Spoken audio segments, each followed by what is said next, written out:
Recently, I was reading the parable of the talents in the Bible. It's in Matthew 25, verses 14 through 30, if you want to go back and read the whole thing.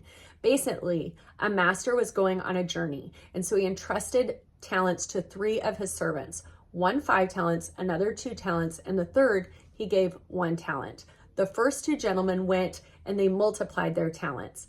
The third gentleman went and hid his. And it says here that it says, Master, I knew when the master had come back, he rewarded the first 2 and was very happy with them. But the third, he was not. And he asked the gentleman, and the gentleman said, so I was afraid, and I went and hid your talent in the ground. And I thought, how many times have I hid my talent in the ground? Have I been afraid to walk out boldly in what God's called me to do?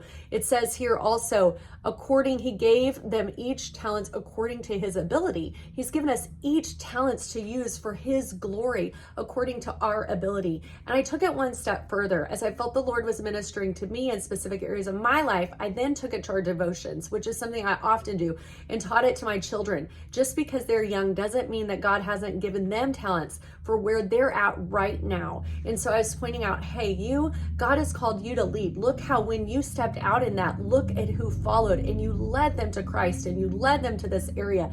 And I was pointing out different areas in each of my children. Let's not bury our gifts, and let's not despise our children and think that they're too young to do this, because it's those little seeds that grow them in confidence, just like us, so that they can walk in who God has created them to be. So I hope this encourages you today. It definitely encouraged me to not walk in fear, but to walk in faith and trust that God is good and given us the grace to walk out what he's called us to, but also in our children too. And how can we encourage them?